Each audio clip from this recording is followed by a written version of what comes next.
Bismillahirrahmanirrahim.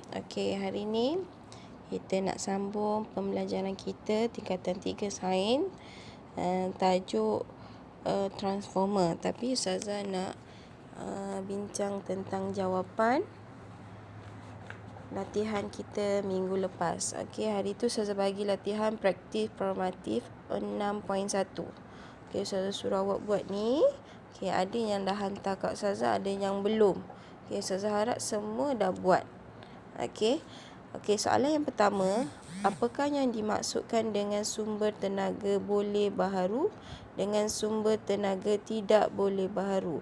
Jadi dia nak maksud sumber tenaga boleh baharu. Apa maksud sumber tenaga boleh baharu? Sumber tenaga boleh baharu ini bermaksud sumber tenaga yang boleh diganti dan tidak akan habis. Itu adalah sumber tenaga boleh baharu. Jadi kita guna dia tak habis. Yang kedua, sumber tenaga tidak boleh dibaharu bermaksud sumber tenaga yang tidak boleh diganti dan akan habis sekiranya digunakan secara berterusan. Itu sumber tenaga tidak boleh baharu. Nombor 2, darjah menunjukkan 3 susunan P, Q dan R dengan magnet dan gegelung dawai yang bergerak atau berkeadaan pegun. Ada 3 keadaan. Keadaan pada susunan P, magnet bergerak ke arah gegelung. Maksudnya magnet ni kita gerakkan. Susunan Q pula, magnet tidak digerakkan tetapi gegelung dawai digerakkan ke arah magnet. Dawai ini yang digerakkan. Pada susunan R pula, magnet tidak digerakkan dan gegelung dawai juga tidak digerakkan. Soalan dia kata, dalam susunan manakah LED menyala? LED menyala bila ada arus yang mengalir. Jadi yang manakah boleh menyebabkan LED boleh menyala? P, Q dan R. Jawapannya adalah pada susunan P dan susunan Q. Terangkan jawapan anda. Kenapa kita kata susunan P boleh, LED-nya boleh menyala, susunan Q boleh menyala?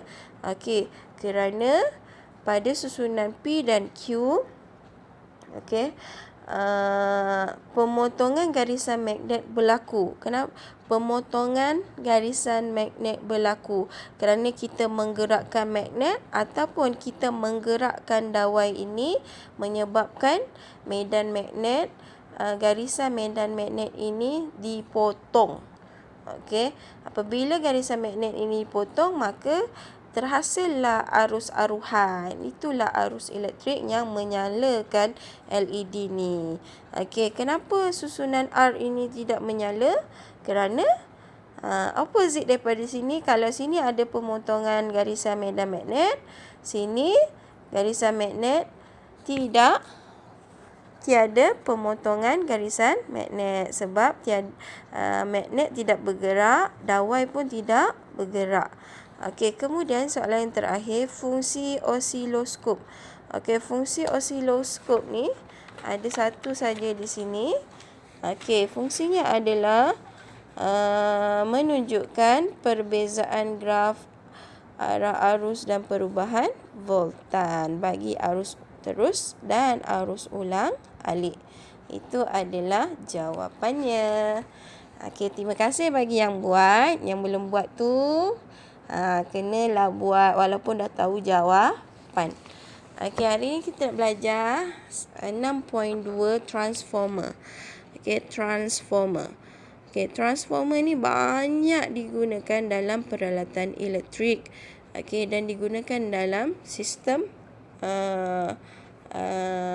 elektrik, pendawaian elektrik di Malaysia. Kenapa transformer ni digunakan?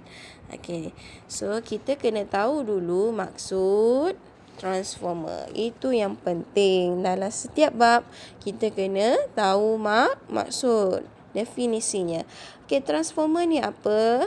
Transformer adalah satu alat Alat, bukan proses. Satu alat yang mana boleh mengubah kadar voltan. Okey, bagi arus ulang alik. Maksud transformer ini digunakan untuk mengubah voltan ini. Voltan, nak naikkan voltan, nak turunkan voltan, kita gunakan transformer. Dan transformer hanya boleh digunakan untuk arus ulang alik sahaja. Okey, bagaimana kita nak bina transformer? Okey, secara ringkasnya transformer ini boleh dibina dengan adanya satu teras besi lembut, okey, berlamina, berlapis-lapis. Okey, dan teras ini dililit, okey, ada 2 gegelung dawai. Yang mana depan ni yang ada bekalan arus ulang alik ini adalah gegelung primer. Yang depan ini adalah gegelung primer, yang belakang ini adalah gegelung sekunder.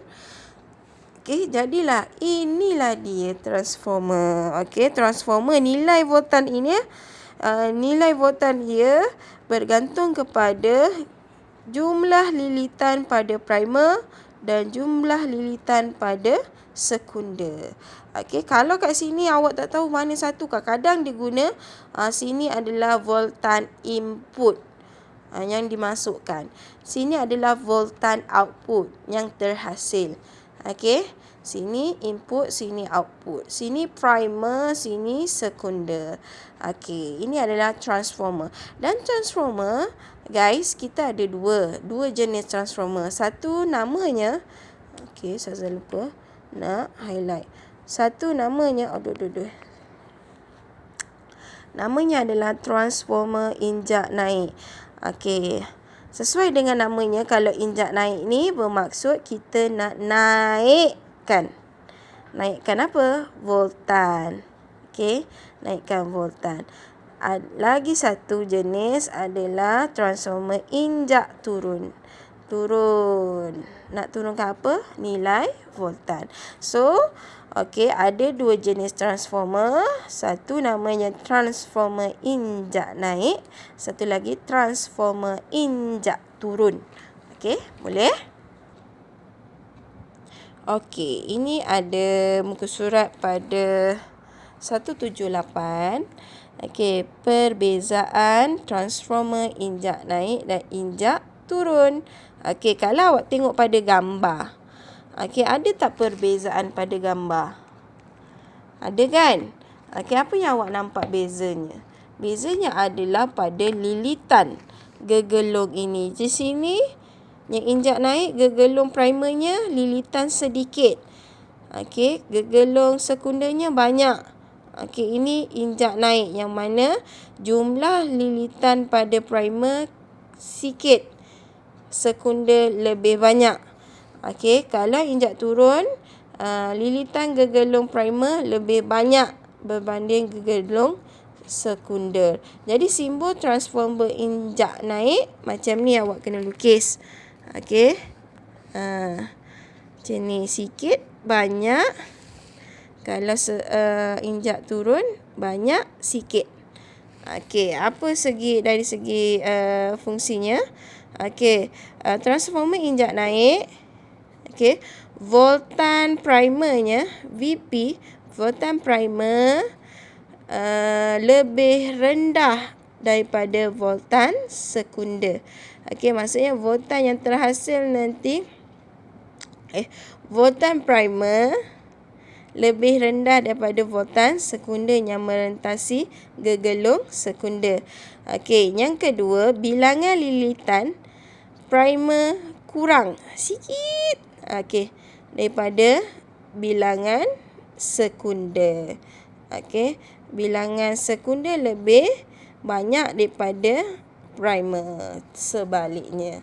Okey, untuk transformer injak turun, okey, voltan input VP, voltan primer lebih tinggi daripada voltan sekunder. Maksud voltan yang masuk ni, okey, yang masuk sini lebih banyak daripada sini. Okey, sini pula voltan yang masuk adalah kecil berbanding sini. Okey, boleh.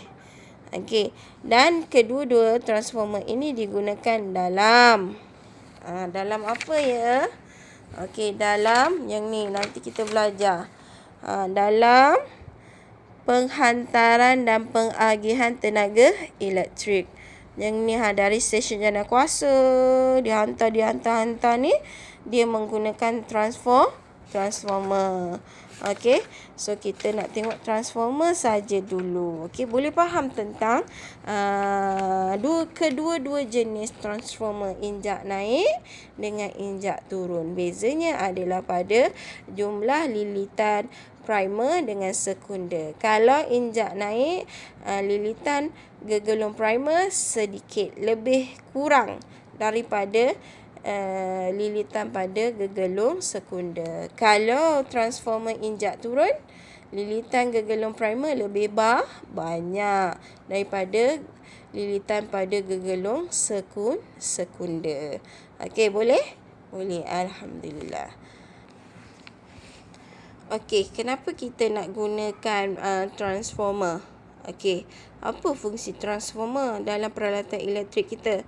Okey, oleh kerana bekalan yang kita dapat di rumah kita dari pendawaian di luar adalah berkadar 240 volt. Okey, 240 volt standard. Setiap rumah akan dapat 240 volt, iaitu arus ulang alik. Okey, 240 volt. Dan ada peralatan elektrik yang dia tidak menggunakan 240 volt terlalu besar. Okey, terlalu besar. Sebagai contoh, pengecas telefon. Okey, pengecas telefon dia tak gunakan 240 volt. Okey, kurang daripada itu. Jadi untuk memastikan pengecas telefon anda arusnya bersesuaian untuk anda connect ataupun awak cas telefon anda. Jadi transformer akan digunakan untuk menurunkan nilai 240 volt kepada nilai yang sesuai pada telefon bimbit.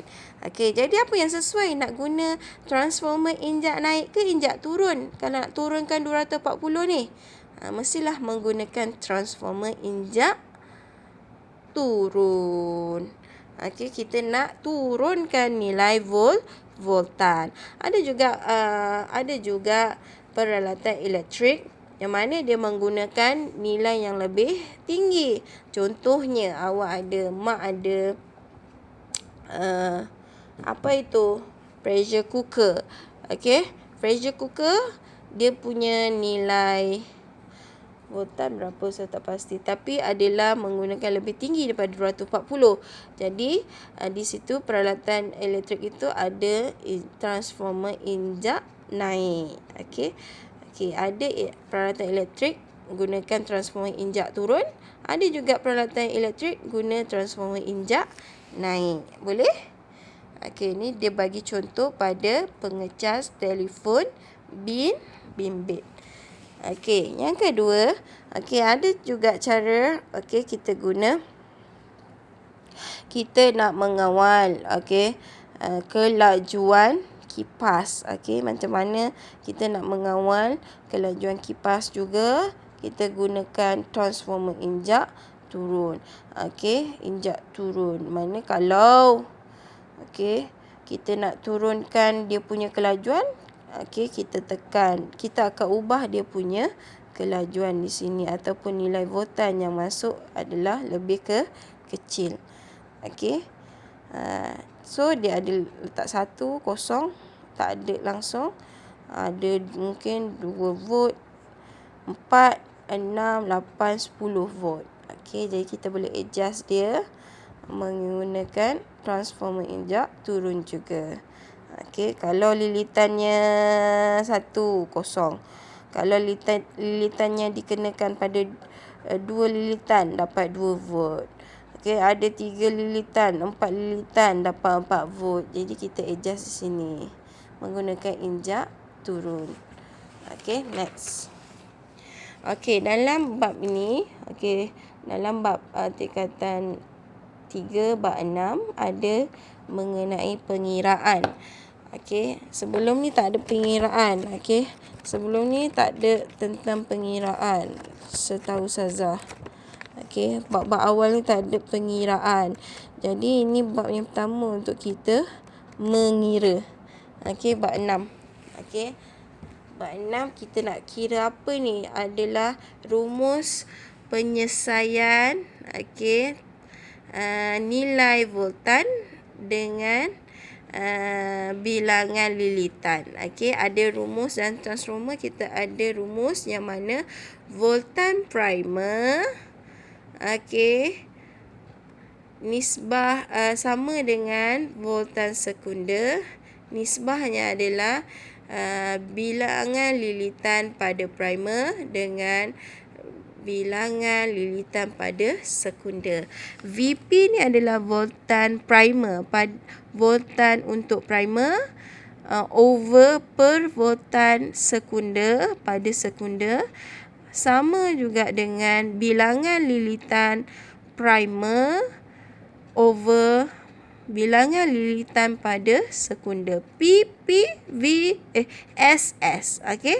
Okey, voltan P sama NP. Voltan S sama N. Lilitan S. Okey, apa contohnya?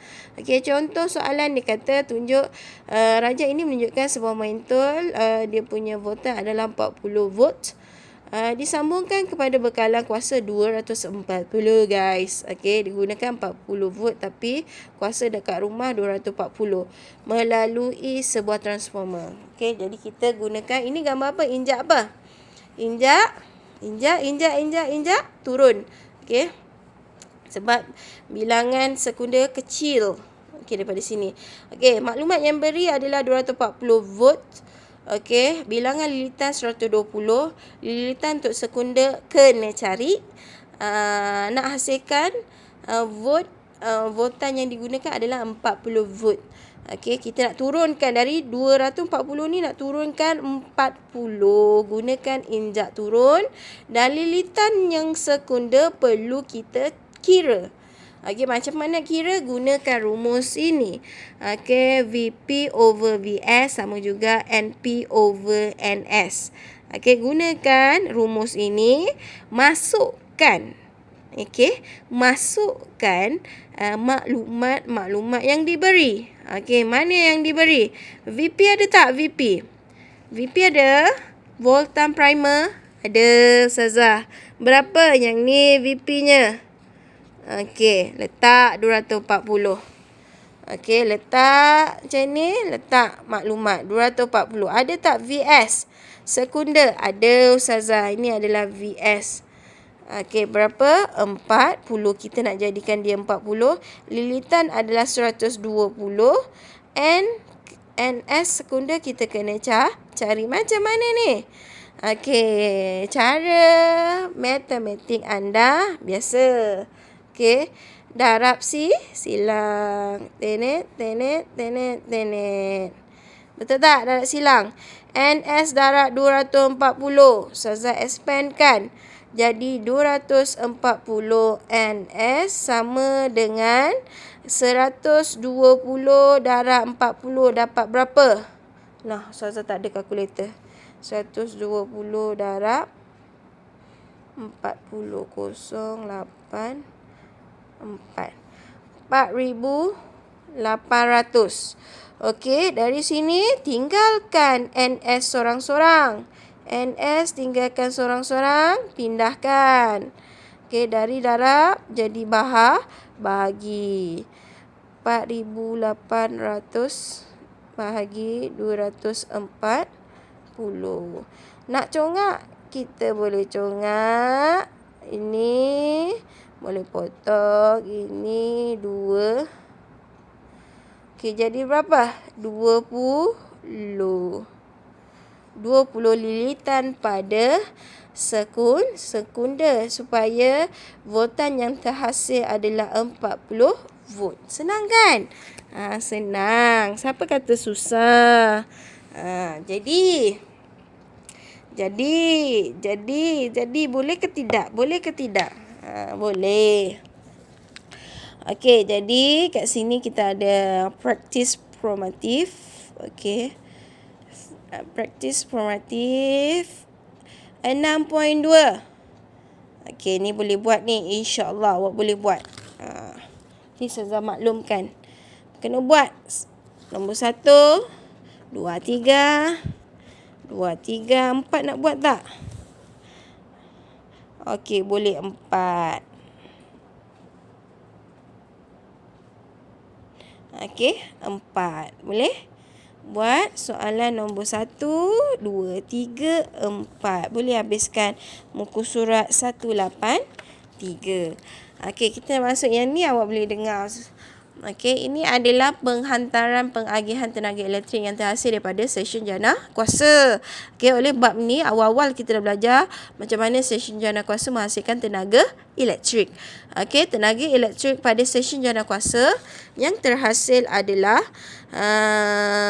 arus ulang-alik yang mana nilai voltanya lebih kepada 11,000 volt atau 25,000 volt. K ni adalah ribu kan? Okey, 25,000 volt dengan 11,000 volt. Okey, kemudian dari stesen jana kuasa tak kisahlah stesen jana kuasa terma ke, stesen jana kuasa hidro ke, stesen jana kuasa biojisim ke. Okey, stesen jana kuasa ini akan disambungkan dengan yang ni B. B ni adalah stesen transformer. Di sini diletakkan transformer, stesen transformer. Okey, transformer yang digunakan pada B ni adalah injak naik. Okey, dia nak naikkan nilai voltan yang ada 11 dengan 25 ini dinaikkan menjadi berapa? Okey. Dinaikkan menjadi 130,000, 275,000, okey, 500,000. Okey, dinaikkan nilai voltannya. Okey. Alhamdulillah. Okey, kalau ada penaikan nilai voltan, injak transformer naik digunakan. Transformer injak naik digunakan. Okey. Kemudian tenaga elektrik yang terhasil yang besar ini dialirkan, kemudian pergi ke mana? C. C ini adalah apa dia? Rangkaian grid nasional. Okey, ni gambar dia. Terima kasih buku teks ada gambar. Okey, stesen rangkaian grid nasional. Okey, rangkaian grid nasional. Dan kemudian pergi kepada EDB. Okey, kita ada apa ni? Sini ada lapangan Swiss. Ada pencawang bahagian. Ni kita ada pernah tak jumpa ni dekat sini, Puchong Prima. Ada ni sebelah tasik sana tu ada pencawang bahagian. Okey, pencawang masuk utama. Ada ni yang terdekat kita. Okey, kemudiannya okey, barulah dia hantar ke bahagian pencawang masuk ke bahagian E. E. Sini E boleh dihantar tempat lain. E juga. Ada guna transformer. Ni transformer, tengok nilai dia 33 dengan 415. Ni nak naik ke nak turun ni? Gunakan transformer injak. Naik ke turun ni? Injak turun. Ini 33,000. Ada K. Sini 415 volt.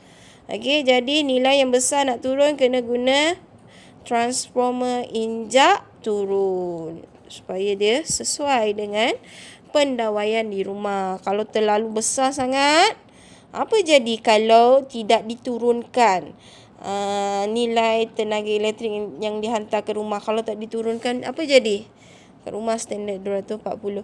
Okey, dia boleh menyebabkan kebakaran. Terlalu besar arus yang mengalir dalam pendawaian elektrik kita tidak sesuai, maka dia boleh berlaku kebakaran. Okay, di rumah kita pejabat kenapa tinggi? Kerana ada banyak mesin-mesin yang digunakan. Terutama di hospital, mesin-mesin yang berkuasa tinggi. Okey. Okey, Ustazah nak habiskan sampai fuse kalau sempat. Okey, ataupun tak sempat, kita sambung video berikutnya. Wah. Okey, kesan pada kediaman pada lokasi berhampiran dengan pilon rangkaian Grid Nasional. Okey, pada pencawang-pencawang Grid Nasional ini sebenarnya dia tenaga elektrik yang mengalir ini sebenarnya menghasilkan, menghasilkan satu medan elektromagnet daripada arus-arus yang melalui di kawasan Grid Nasional ini akan menghasilkan medan elektromagnet. Kawasan medan elektromagnet adalah kawasan yang tinggi dengan gelombang tenaga, dan kawasan yang gelombang tenaganya tinggi, sebenarnya tidak elok untuk kita menetap ataupun tinggal di kawasan berdekatan dengan stesen Grid Nasional. Kerana ada elektromagnet dan ada gelombang yang tidak elok. Kalau awak perasan kawasan yang berdekatan dengan pencawang-pencawang utama, kawasan itu sewaannya adalah lebih rendah. Sebab ramai yang tidak berminat dengan kawasan yang dekat dengan pencawang-pencawang Grid Nasional. Di situ terdapatnya banyak gelombang dan dia akan menjejaskan kesihatan badan kita. Kalau awak tanam pokok-pokok buah-buahan ni akan menyebabkan buah-buahan itu terbantut dan terganggu penghasilan buahnya. Ini Ustazah cerita mengenai fakta yang pernah Ustazah lalui. Kawasan contoh tak ada pun, dia tak ada pencawang, dia hanya ada menara telekom macam tu, telekom Digi yang ada macam satelit tu. Kawasan tu pun betiknya terbantut, pisangnya terbantut.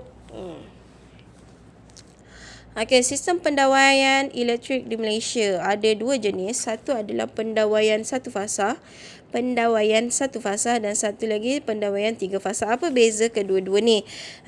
Pendawaian satu fasa ini digunakan bagi kawasan yang menggunakan arus elektrik yang tidak melebihi 10,000 ataupun 10,000 watt ni kuasa, ataupun arusnya 50 ampere. Selalunya kawasan perumahan di luar bandar, di kampung-kampung, yang tidak menggunakan tenaga yang banyak. Tapi kalau gunakan tenaga banyak, selalunya guna pendawaian tiga fasa, iaitu dia menghasilkan memberi tenaga elektrik yang lebih daripada 10,000 watt. Kuasa watt ni untuk kuasa, ataupun nilai arusnya adalah lebih daripada 50 ampere. Jadi kawasan-kawasan pendalaman guna pendawaian satu fasa. Kalau kawasan di bandar-bandar yang menggunakan nilai arus elektrik yang lebih tinggi, menggunakan pendawaian tiga fasa. Ini adalah tenaga elektrik dan sistem pendawaian di rumah kita. Ini di rumah. Pada tiang elektrik kita ada dua wayar yang disambungkan pada rumah kita, ada dua wayar. Tak percaya pergi tengok. Kalau rumah kampung boleh nampak ada dua wayar disambung. Satu wayarnya namanya dawai hidup, satu lagi adalah dawai neutral. Dawai neutral dengan dawai hidup. Dawai hidup ini adalah nilainya adalah standard 240 volt. Dawai neutral adalah 0 volt. Neutral. 240 volt dimasukkan ke dalam pendawaian elektrik di rumah. Kemudian kita ada nampak kalau luar ada kotak fuse utama. Kemudian kita ada ni orang TNB akan baca meter dari sini. Apa namanya? Meter elektrik menyukat jumlah unit tenaga yang digunakan. Kita gunakan tenaga elektrik berbayar. Jadi kalau nilainya, unitnya banyak, maka bayaran bil pun banyak. Kalau kuranglah awak kena bayar bil elektrik, meter elektrik. Kemudian kita ada unit pengguna dalam kotak fuse. Kotak fuse kita di depan rumah, di dalam rumah Ni kotak fuse. Okey, terdapat dalam kotak fuse suis utama ada pemutus litar ELCB dengan pemutus litar MCB. Okey, fuse utama untuk mengawal jumlah arus yang mengalir dalam rumah kita. Okey, pemutus litar, dia nak putuskan litar. Okey, putuskan litar apabila arus berlebihan mengalir. Contohnya petir kerebang, jatuh dia. Semua akan blackout. Okey, diputuskan litar. Pemutus litar MCB mengasingkan litar akhir ke bahagian peralatan elektrik.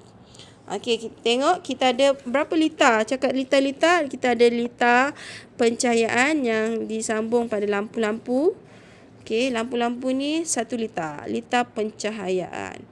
Okey, satu lagi litar adalah litar kuasa. Okey, litar kuasa contohnya litar yang ada soket-soket ni. Litar kuasa ada 3 pin, 3 lubang. Yang mana satu lubang untuk dawai hidup, satu lubang untuk dawai neutral, satu lubang untuk dawai bumi. Okey, di soket-soket. Okey, boleh. Okey, dawai pin. Ada peralatan 2 pin, ada 3 pin. Ni negara masing-masing pinnya ada gemuk, ada kurus, ada 2. Kita macam mana? Kita lebih kepada macam ni. Hong Kong. Okey. Apa beza palam 3 pin dengan 2 pin? Ada peralatan guna 2 pin, ada peralatan guna 3 pin. Okey. Peralatan 3 pin contohnya sereka. Okey. Yang besar-besar lah. Microwave, ketuhar, mesin basuh. Okey, yang gunakan elektrik yang besar. Okey. Kat sini palam 2 pin lebih kepada yang menggunakan yang sikit elektriknya. Pengering rambut, pengecas, apa lagi? Radio, gunakan 2 pin. Okey. Dalam kita punya kepala plug, okey. Kita ada 3 dawai. Kalau 3 pin lah. Kalau 3 pin ada 3 dawai. Okey. Dawai yang berwarna biru adalah dawai neutral. Ingat kod-kod warna ni adalah identiti kepada dawai tersebut. Okey. Dan identiti untuk pemasangan bagi kita lah. Kalau awak rajin, awak boleh buka kepala plug ni. Okey, dia ada warnanya. Warna ini dah standardized ataupun universal. Semua macam tu. Okey, dawai neutral dikalakan dengan warna biru. Okey, belah sini, belah tepi, belah ni apa? Kiri, kanan, kiri. Okey. Hijau berbelang kuning adalah dawai bumi. Dawai bumi. Dan berwarna coklat adalah dawai hidup. Dan di sisi dawai hidup ini diletakkan fuse. Fuse ni, fuse pernah tengok? Kecil ni, silinder. Okey, fuse ada 2 jenis. Okey, fuse ni ada 2 jenis. Okey, kalau fuse dalam kepala ni ada biasa yang kita panggil sebagai fuse cartridge. Okey, dan dia ada bagi nilai setiap setiap fuse yang digunakan ada nilainya. Okey, nilai ini mesti bersesuaian dengan alat elektrik yang kita guna. Kalau awak tukar dah terbakar, contoh dah terbakar 13 ampere, awak tukar, awak beli nilai fuse itu nilainya lagi rendah. Awak, murah ni, awak tengok. Kan kita nak cari barang murah kan. Contohnya awak beli 10 ampere. Okey. Kalau awak letak 10 ampere dekat sini, awak buka lah banyak kali pun. Awak on. Dia terbakar. Okey, nilai fuse kena sesuai dengan peralatan elektrik kita. Kita kena tahu berapa nilai arus yang mengalir dalam peralatan elektrik tersebut. Macam mana nak kira? Nanti kita kira. Kita ada satu lagi rumus macam mana kira nilai kuasa dan dengan nilai arus dalam peralatan elektrik. Okey, barulah kita boleh tentukan nilai fuse dia. Nilai fuse ini digunakan, dia adalah nilai maksimum berapa arus yang boleh mengalir. Kalau terlampau besar arus yang mengalir itu, maka dia akan terbakar. Dia lebur, kemudian dia putuskan litar. Okey, dia putuskan litar untuk keselamatan pengguna. Okey, jadi ini adalah komponen-komponen keselamatan dalam sistem pendawaian. Okey, kenapa dikata sistem keselamatan? Maksud kita ada mungkin berlaku boleh menyebabkan kebakaran. Okey, mungkin menyebabkan renjatan elektrik. Jadi komponen-komponen ini digunakan untuk mengurangkan kebakaran daripada peralatan elektrik tersebut. Okey, mengurangkan kerosakan peralatan elektrik. Okey, mengurangkan kemalangan seperti renjatan elektrik pada pengguna. Apa itu komponen yang digunakan, komponen keselamatan dalam sistem pendawaian ni? Okey, kita ada Swiss. Okey, kita ada fuse. Okey, fuse akan terbakar dulu bila arus yang berlebihan masuk. Okey, pemutus litar. Ada 2 pemutus litar. Kita ada dawai bumi. Dawai bumi ni dia akan bumikan. Okey, bumikan arus dari arus peralatan tu dia akan bumikan. Macam mana ni awak boleh tengok kalau kat rumah, kat luar rumah ada ni. Dawai bumi ni kat luar rumah tertanam benda ni. Macam ni. Ada kat rumah Ustazah ada. Ni. Okey, kat luar tepi sisi rumah ada benda ni. Okey, pendawaian dawai bumi dibumikan arus itu. Cas elektrik dibumikan. Okey, dan kita ada pengalih kilat. Ini bagi kawasan yang tinggi, rumah yang tinggi, bangunan yang tinggi ada pengalih kilat. Maksud kalau kilat sambar, okey, dia terus sambar pada pengalih kilat dan dialirkan cas itu terus ke bumi. Okey, kalau tak ada, peralatan elektrik kita akan rosak. Okey.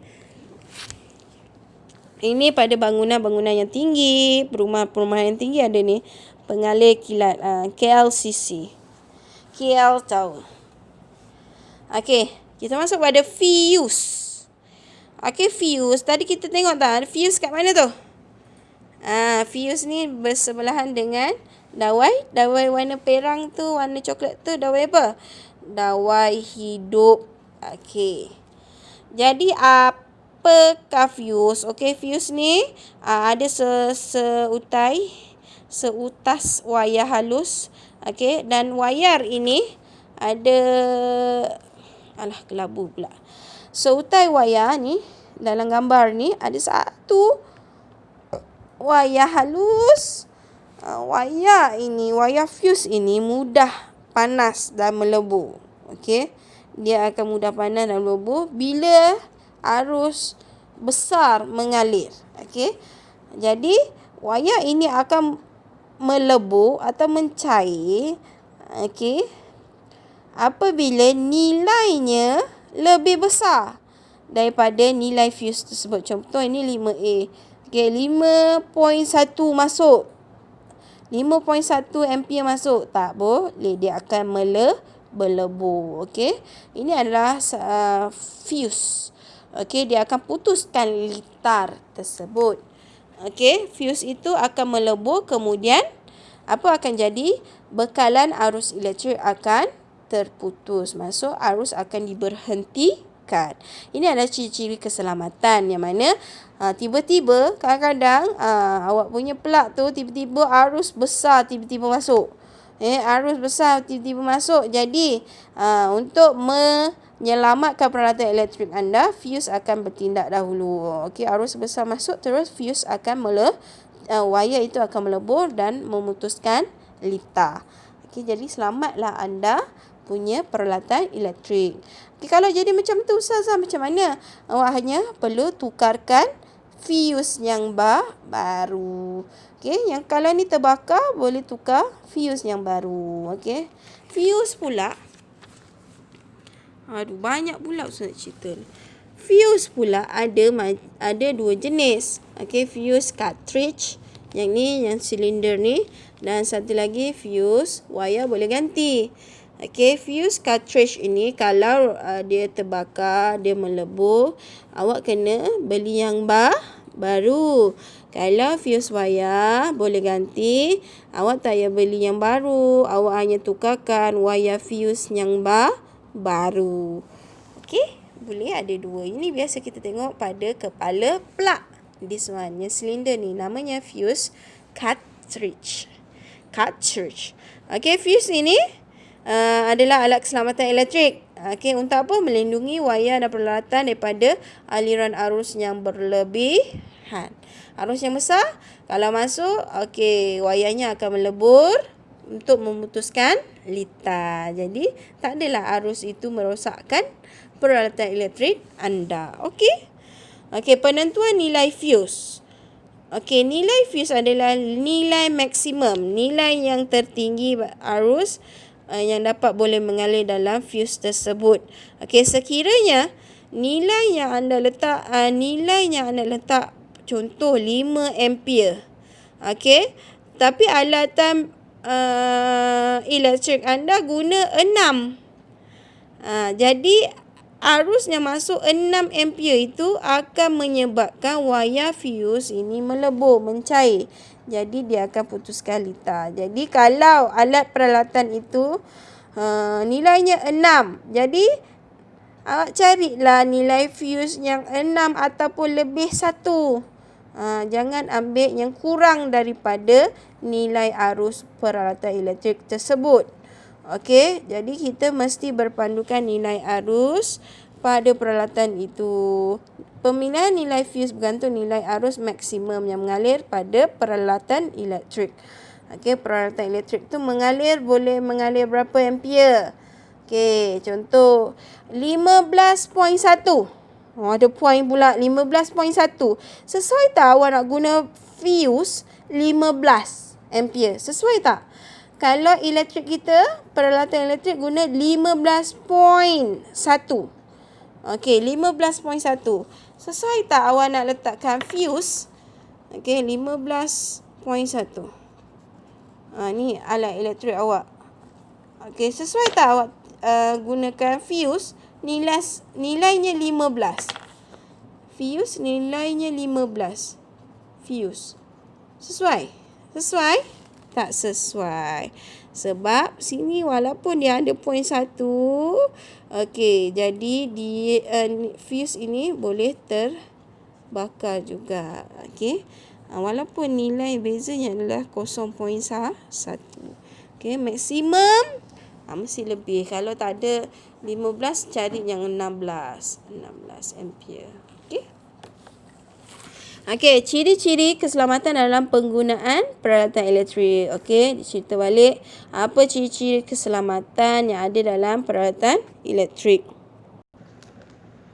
Okey, kita tambah sikit tentang langkah-langkah keselamatan. Okey, semasa penggunaan peralatan elektrik. Okey, boleh jadi macam-macam kemalangan boleh berlaku pada kita. Okey, yang pertama mungkin dari renjatan elektrik. Okey, awak pegang tangan basah-basah, tutup lampu, tutup suis. Okey, mungkin akan kena renjatan elektrik. Mungkin dari segi kemalangan kebakaran. Okey, mungkin daripada kematian, boleh menyebabkan kematian daripada renjatan elektrik. Ni kuasanya berair pula. Okey, dan kerosakan peralatan. Okey, ini adalah masalah akibat-akibat daripada peralatan elektrik. Okey, jika tak ada ciri-ciri keselamatan. Okey, yang perlu kita jaga, yang pertama, langkah keselamatan yang pertama, okey, jangan sentuh peralatan elektrik dengan tangan yang basah. Okey, pastikan tangan dah kering baru awak sentuh peralatan elektrik. Yang kedua, okey, elakkan daripada menggunakan peralatan elektrik yang sudah rosak, yang sudah terbuka ni. Elakkan. Okey, kalau tak mampu elakkan, tak apa, fikirlah.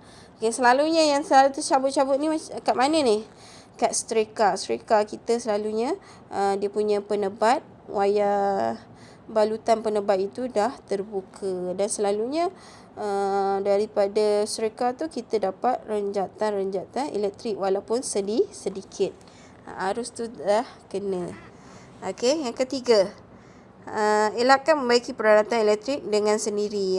Awak buat pandai, awak pergi cabut, bela sendiri. Kalau pandai, boleh. Kalau tak tahu apa-apa, jangan buat. Okey, jadi kita upah juruteknik, juruteknisian untuk membaiki kerosakan tersebut. Okey, dan yang keempat, jangan menyambung terlalu banyak. Okey, dalam satu plug ni terlalu banyak disambungkan dengan wayar peralatan elektrik. Ia menyebabkan kebakaran. Ni terlalulah banyak, terlampau banyak.